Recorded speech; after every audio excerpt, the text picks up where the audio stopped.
حرام ہے.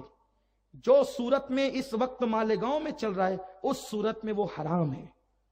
اس کی جائز کی صورتیں الگ ہے. اگر آپ کو جائز کی صورتیں معلوم کرنا ہے آپ دارالفتہ میں آ جائیں, نوری دارالفتہ میں, آپ کو اس کی جائز کی صورت بھی سمجھا دی جائے گی.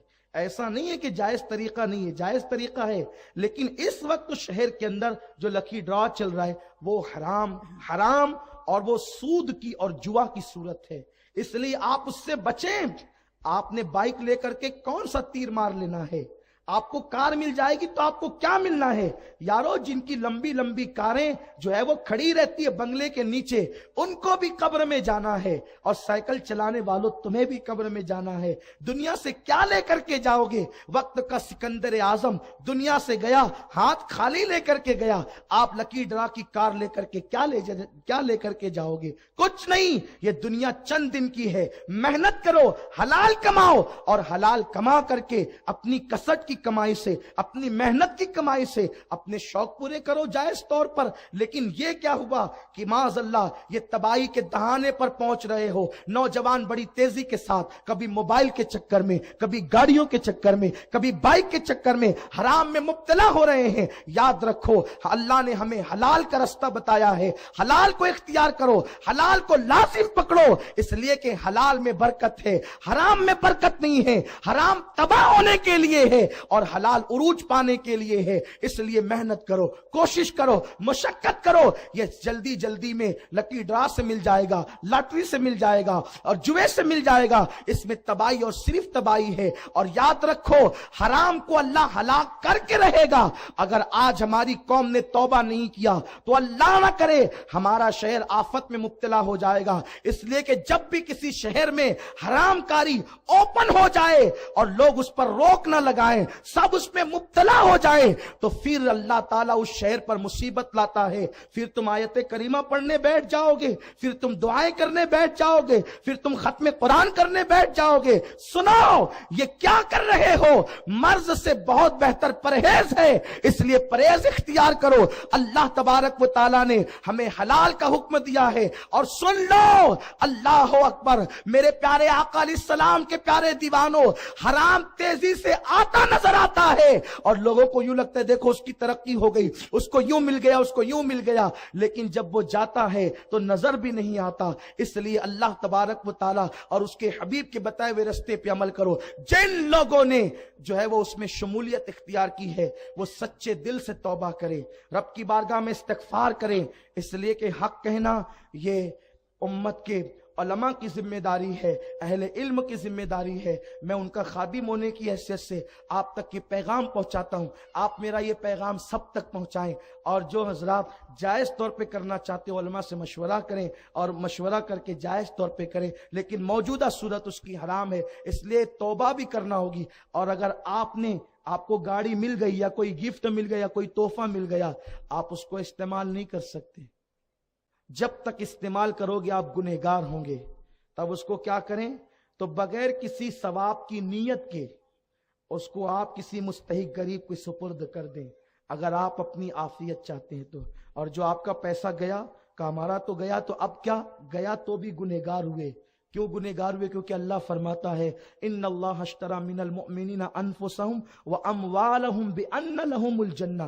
اگر تم مومن ہو تو تم نے اپنا مال اللہ کو بیچ دیا ہے اور اللہ نے اس کے بدلے تمہیں اس جنت کا وعدہ کیا ہے. تو وہ جو مال تم نے حرام میں ڈالا نا وہ اللہ کا مال تھا اور اللہ کا مال تم نے حرام میں ڈال دیا. اس لیے تم توبہ کرو, اللہ کی بارگاہ میں رب تبارک و تعالی معاف فرمائے گا. اللہ مجھے آپ سب کو توفیق نصیب فرمائے. رسالت کے پروانوں ہر سنیچر کو بعد نماز عشاء سنی دعوت اسلامی کے عالمی مرکز اسماعیل حبیب مسجد میں سنی اجتماع ہوتا ہے. آپ حضرات پابندی کے ساتھ اس میں شرکت فرمائیں. سنی دعوت اسلامی کی ویب سائٹ sunnidawatisllami.net پر وزٹ کریں اور بہت ساری دینی معلومات حاصل کریں.